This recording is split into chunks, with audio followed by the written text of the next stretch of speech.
Hem chaqiravermasdi, ayrim maslahatchilar umuman kirmasdi, ayrimlarini hatto eshitmasdi degan gaplar bor. Sizni masalan chaqirtirarmi, tez ko'rishtirarmi deysiz? Ko'rishtirardim. Ba'zida chaqirarlar, faqat ikkalamiz bo'lardik. Shuni orasida bir kuni aytdilarki, Abdulaziz dedi, bitta gapim bor dedi. Men boshqalarga ayta olmayman bu gapni dedi. Bu prezidentlik hozirgi davrda oson emas dedi. Nimaga islom dinini chegaralab qo'ygan, nimaga katta yo'l ochib olmaydi prezident deyishib, meni tushunishmaydi. Agar meni qo'limda bo'lganda, men islom davlati qilavergan bo'lardim. Lekin bu bizning qo'limizda emas, Abdulaziz, siz tushunavering, boshqalarga ayta olmayman buni. Siz tushuning, ertaga Alloh taolo so'raganda siz ham guvoh bo'lasizlar.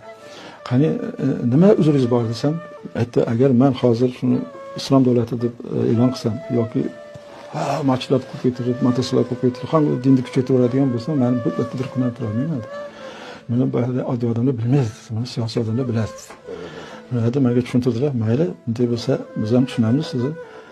Shu qalbingizdagi shu gapingizni menga aytdingiz, men ham Alloh taologa o'sha oxiratda so'roq javob bo'lganda men ham guvohlik beraman dedim. Ana bu kishini mana bo'lmasa, men Qur'oni Karimni endi tarjima qilishni boshladim o'zbek tiliga. 98-yili.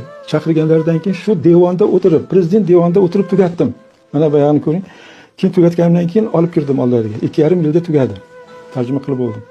Men aytdimki, ishdan bo'sh vaqtlarimda shu behor o'tirmay deb dedim. Qur'oni Karimni tarjimasini boshladim, oxiriga yetib qoldi. Agar endi oq fotiha bersangiz, shuni nashr qilmoqchiman desam, qani baqa beringchi. O'g'lim varaqlab, o'qib, rosa ko'rib chiqdilarda, bo'ladi, bo'pti deb men ruxsat berdilar. Ana 2001-yildan boshlab mana Qur'onim mana chop etib kelinyapti, xudoga shukr. Shayx Muhammad Sodiqda ilmiga gap yo'q. Juda zo'r o'qiganlar. Oila ham taqvodor oila bo'lgan, bularni halol mehnat bilan, halol luqma bilan boqqan, gap yo'q. Lekin bir narsani esdan chiqarmaylik, o'sha Sovet davrida ulamolarni bir-biri bilan yaqin bo'lishini siyosat ko'tarmas edi. Ular o'rtalarimizga rahna solaverar edi.